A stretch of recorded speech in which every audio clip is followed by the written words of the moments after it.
باب علامة المنافق. حدثنا سليمان أبو الربيع قال حدثنا إسماعيل بن جعفر قال حدثنا نافع بن مالك بن أبي عامر أبو سهيل عن أبيه عن أبي هريرة عن النبي صلى الله عليه وسلم قال آية المنافق ثلاث إذا حدث كذب وإذا وعد أخلف وإذا اؤتمن خان. جی باب کیا جی؟ باب علامت المنافق. باب ہے اس بارے میں کہ منافق کی نشانی کیا ہے، منافق کی علامت کیا ہے. تو یہاں پہلے تو ہم نے یہ جاننا ہے کہ منافق کس کو کہتے ہیں. منافق وہ ہے جس کا ظاہر اس کے باطن کے خلاف ہو. منافق کون ہے؟ جس کا ظاہر اس کے باطن کے خلاف ہو. اب ظاہر باطن کے خلاف اگر ایمان کے معاملے میں ہے تو ایسا آدمی جو ہے اس کا نفاق کفر والا نفاق ہے، اس کی منافقت کفر والی منافقت ہے. یعنی آپ کا ظاہر آپ کے باطن کے مخالف ہے. کس چیز میں؟ ایمان کے معاملے میں. ظاہر آپ یہ کر رہے ہیں کہ میں مومن ہوں، اور حقیقت میں باطن میں آپ اندر سے کیا ہیں؟ کافر ہیں. اندر سے آپ کیا ہیں؟ کافر ہیں. تو پھر یہ منافقت کون سی ہوئی؟ کفر والی منافقت. یہ کون سی ہوئی؟ بولیے ذرا. یہ کفر والی منافقت ہوئی کہ بظاہر ظاہر آپ یہ کر رہے ہیں کہ میں مومن ہوں، جب کہ اندر سے آپ کیا ہیں؟ کافر ہیں. یعنی کہ آپ نے کلمہ پڑھا ہے کس لیے؟ تاکہ مسلمانوں کی تلوار سے بچ جائیں، تاکہ مسلمان آپ کو قتل نہ کریں، تاکہ مسلمانوں کے بیچ آپ عزت سے رہ سکیں. اور اندر سے آپ اپنے آپ کو خود ہی مسلمان نہیں سمجھتے. تو ایسا آدمی اس میں نفاق پایا جا رہا ہے، کفر والا نفاق. اور اس بارے میں قرآن پاک میں کئی آیتیں بھی ہیں. ایک آیت وہ ہے جس میں اللہ تعالیٰ فرماتے ہیں وَإِذَا جَاءُوكُمْ قَالُوا آمَنَّا. سورہ مائدہ کی آیت ہے کہ جب یہ لوگ آپ کے پاس آتے ہیں تو قالوا کہتے ہیں آمنا، کہ ہم ایمان لے آئے، ہم مومن ہو گئے. اللہ تعالیٰ کہتے ہیں وَقَدْ دَخَلُوا بِالْكُفْرِ وَهُمْ قَدْ خَرَجُوا بِهِ. اللہ تعالیٰ کہتے ہیں یہ جھوٹ بول رہے ہیں. جب یہ ایمان میں داخل ہوئے تھے تو کفر کے ساتھ داخل ہوئے تھے. اندر کیا تھا؟ کفر تھا.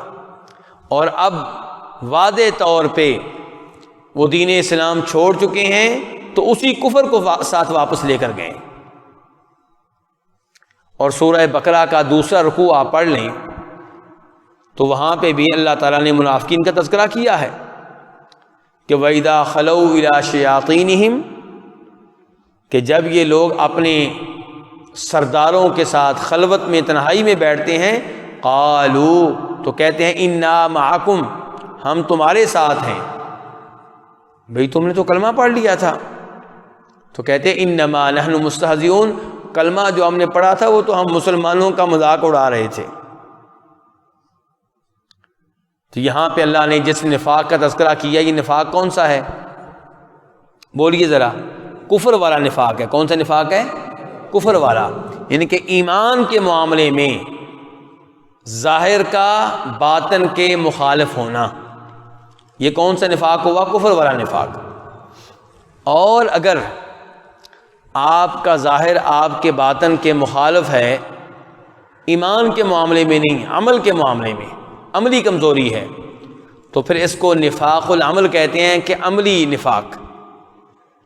کفر والا نفاق نہیں ہے. کون سا نفاق ہے پھر یہ عملی نفاق ہے، یہ کفر والا نفاق نہیں ہے. چلیں تو یہاں پہ دیکھیے امام بخاری حدیث بیان کرتے ہیں، کہتے ہیں حدثنا سلیمان ابو الربیع، کہ ہمیں یہ حدیث بیان کی ہے سلیمان بن داود الزہرانی العتکی ابو الربیع نے. اور وہ کہتے ہیں قال، وہ کہتے ہیں، کون کہتے ہیں؟ سلیمان. حدثنا اسماعیل بن جعفر، کہ ہمیں یہ حدیث بیان کی تھی اسماعیل بن جعفر بن ابی کثیر الانصاری نے. اور وہ کہتے ہیں کہ حدثنا نافع بن مالک ابن ابی عامر ابو سہیل، کہ ہمیں حدیث بیان کی تھی نافع بن مالک بن ابو عامر نے۔ یہ نافع جو ہیں ان کی کنیت کیا ہے؟ نافع کی کنیت، نافع کی کنیت کون بتائے گا؟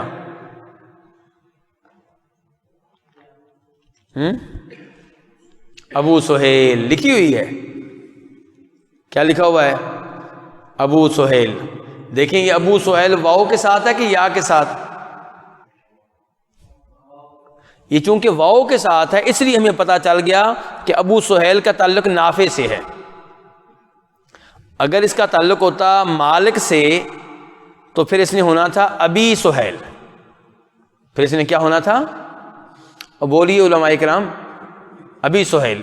چونکہ ابو سہیل ہے اس لیے ہمیں پتہ چل گیا کہ کنیت ہے نافع کی۔ اچھا، اب نافع کس سے روایت کر رہے ہیں؟ عن ابی ہی، نافع کس سے روایت کر رہے ہیں؟ اپنے باپ سے۔ یہ باپ کا نام کیا بیٹا بتائیں ذرا؟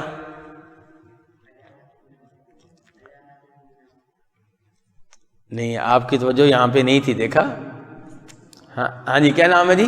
مالک، مالک بن ابو عامر۔ یہ جو مالک ہیں یہ امام مالک کے دادا ہیں۔ یہ جو مالک ہے نا، ان ابی ہی، نافع کے جو والد ہیں یہ امام مالک کے کیا لگتے ہیں؟ امام مالک کے دادا ہیں۔ اچھا، وہ کس سے روایت کرتے ہیں؟ وہ ابو ہریرہ، ان ابی ہریرہ، ابو ہریرہ سے۔ اور وہ کس سے روایت کر رہے ہیں؟ نبی علیہ الصلوۃ والسلام سے، کہ آپ نے فرمایا آیۃ المنافق ثلاث، منافق کی نشانیاں کتنی ہیں جی؟ منافق کی علامتیں، منافق کی نشانیاں 3 ہیں۔ یہ میرے بھائی ہم نے توجہ سے پڑھنی ہے، یہ نشانیاں دھیان سے پڑھنی ہیں، اور یہ سوچ کر پڑھنی ہے کہ کہیں یہ نشانیاں میرے میں یا آپ میں موجود تو نہیں ہیں، کہیں ایسا تو نہیں کہ ان نشانیوں کو ہم معمولی سمجھتے ہوں جن کو اللہ کے رسول علیہ الصلوۃ والسلام منافقت کے ساتھ جوڑ رہے ہیں، اور ہم اس کو گناہ ہی نہ سمجھتے ہوں۔ تو آپ فرما رہے ہیں آیۃ المنافق ثلاث، منافق کی نشانیاں 3 ہیں۔ اذا حدث کذب، منافق جب گفتگو کرے گا تو کیا کرے گا؟ جھوٹ بولے گا۔ کیوں جی؟ ہم تو نہیں جھوٹ بولتے نا، کیوں جی؟ یا کم از کم جھوٹ کو گناہ تو سمجھتے ہیں کہ عجیب معاملہ ہے مسلمانوں کا، جھوٹ بولیں گے صاف صاف اور آخر میں کہیں گے میں مذاق کر رہا تھا۔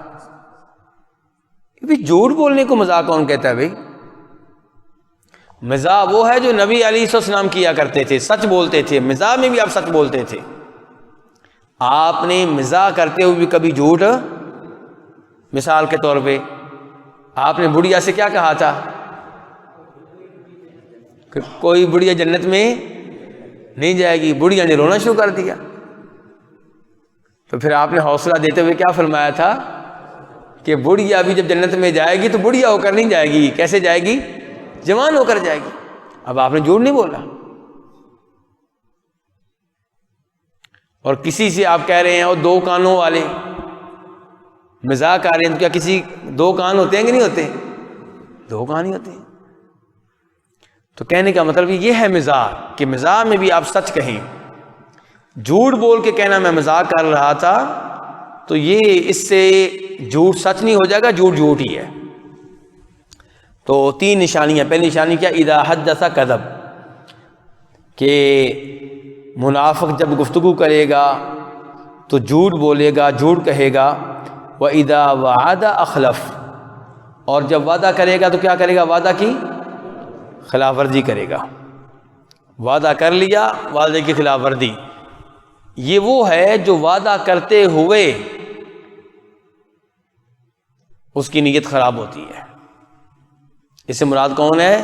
جس کی وعدہ کرتے ہوئے نیت کیا ہوتی ہے؟ خراب ہوتی ہے۔ وعدہ ایسے کرتا ہے ٹرخانے کے لیے، ٹرخانے کے لیے وعدہ کر لیا، جان چھڑانے کے لیے آپ سے، اور اس کا پکا عزم ہوتا ہے کہ میں نے یہ کام کرنا نہیں ہے، یا وعدہ کر لیا لیکن وعدے کو پورا کرنے کی کوشش بھی نہیں کرتا۔ لیکن ایک آدمی سچے دل سے وعدہ کرتا ہے اور وعدے پہ پورا اترنے کی مکمل کوشش بھی کرتا ہے، لیکن بطور بشر، بطور انسان وعدہ پورا نہیں کر پاتا، تو انشاءاللہ وہ اس وعید میں شامل نہیں ہے، وہ اس حدیث کا حصہ نہیں ہوگا۔ تیسرے نمبر پہ فرمایا وَإِذَا اؤْتُمِنَ خَانَ، تیسری نشانی منافق کی یہ ہے کہ جب اسے امین بنایا جائے، کوئی امانت دی جائے تو اس میں کیا کرے؟ خیانت کرے۔ امانت دی جائے کون سی چیز؟ سونا کہ چاندی؟ کوئی بھی چیز ہو سکتا ہے، وہ کیا ہو؟ کوئی بات ہو، کوئی مشورہ ہو، آپ سے مشورہ لیا تھا اور کہا تھا آگے کسی کو بتانا نہیں ہے، اور آپ نے بتا دیا، تو یہ کیا ہوا؟ امانت میں کیا ہوا؟ خیانت ہوئی۔ آپ کو کوئی عہدہ دیا گیا، کوئی منصب دیا گیا، اور آپ عہدے کا استعمال غلط کر رہے ہیں، تو یہ بھی خیانت ہے۔ تو اس لیے یہ منافقوں والی نشانیاں ہیں، ان سے اپنے آپ کو بچا کر رکھنا ہے۔ اللہ تعالیٰ فرماتے ہیں ان اللہ یأمرکم ان تؤدوا الامانات الی اہلہا، اللہ تمہیں حکم دیتا ہے کہ ہر امانت اس کے حوالے کر دو جو اس امانت کا مالک ہے، جو اس امانت کا حقدار ہے۔ تو جو چیز جس کی ہے اسے دیا جائے، وہ چیز اس کے حوالے کر دی جائے، اسے دے دیا جائے، تو یہ امانت کا تقاضا ہے۔ اور جو ایسا نہیں کرتا تو پھر وہ خیانت کا ارتکاب کرے گا، اور خیانت کرنا، وعدے کی خلاف ورزی کرنا، گفتگو میں جھوٹ بولنا، یہ سب منافق کی نشانیاں ہیں۔ اچھا، امام بخاری یہاں پہ ہمیں کیا پیغام دینا چاہتے ہیں؟ امام بخاری یہ پیغام دینا چاہتے ہیں کہ نفاق کے بھی کئی درجے ہوتے ہیں، منافقت کے بھی کیا ہوتے ہیں جی؟ درجے ہوتے ہیں۔ ایک وہ منافقت ہے جو آپ کو ایمان سے خارج کر دے گی، کفر والی منافقت، ایسے ہی ہے۔ اور ایک وہ منافقت ہے جس کی وجہ سے آپ ایمان سے خارج نہیں ہوں گے، اگرچہ عملی لحاظ سے آپ منافق ہوں گے، عقیدے کے لحاظ سے نہیں، لیکن اعمال آپ کے منافقوں والے ہوں گے۔ تو اس سے پتہ چلا کہ نفاق کے، منافقت کے کئی کیا ہیں؟ درجے ہیں۔ تو جیسے منافقت کے کئی درجے ہیں، مراتب ہیں، ایسے ہی ایمان کے بھی کئی درجے ہیں۔ تو یہ کہنا کہ ایمان کا لیول ایک ہی رہتا ہے اور ہمارا ایمان اور جبریل علیہ السلام کا ایمان ایک جیسا ہے، ہمارا ایمان اور جناب صدیق کا ایمان ایک جیسا ہے، ہمارا ایمان اور صحابہ کرام کا ایمان ایک جیسا ہے، یہ موقف درست نہیں ہے۔ تو ایمان بڑھتا بھی ہے، ایمان کم بھی ہوتا ہے۔ اور یہ بھی پتہ چلا کہ یہ گناہ ایمان پہ اثر ڈالتے ہیں کہ نہیں ڈالتے؟ یعنی کہ جو جھوٹ بولے گا، وعدے کی خلاف ورزی کرے گا، امانت میں خیانت کرے گا، اس کے ایمان میں کمی آئے گی کہ نہیں آئے گی؟ اس کے ایمان میں کمی آئے گی، اس کا ایمان ناقص ہوگا۔ تو یہ آپ نہیں کہہ سکتے کہ سب کا ایمان ایک جیسا ہے یا ایمان کا لیول ایک جگہ پہ رہتا ہے، یہ کہنا درست نہیں ہے۔ اور یہ کہنا درست نہیں ہے کہ جھوٹ بولنے سے آپ کافر ہو جائیں گے، یا وعدہ کی خلاف ورزی سے آپ کافر ہو جائیں گے، یا امانت میں خیانت کرنے سے آپ کافر ہو جائیں گے، یہ بات بھی درست نہیں ہے۔ کیونکہ یہ تینوں جو نشانیاں آپ نے بتائی ہیں یہ کفر والے نفاق کی نہیں ہیں، یہ عملی نفاق کی ہیں۔ اس سے یہ پتہ چلتا ہے کہ آپ کا ایمان کمزور ہے، آپ ایمان میں پختہ نہیں ہیں۔ تو جیسے یہ سب کچھ نفاق میں ہے اور نفاق میں مراتب درجات ہیں، ایسے ہی ایمان میں بھی درجات ہیں، اور ایمان کسی کا زیادہ ہوگا اور کسی کا کم ہوگا۔ جی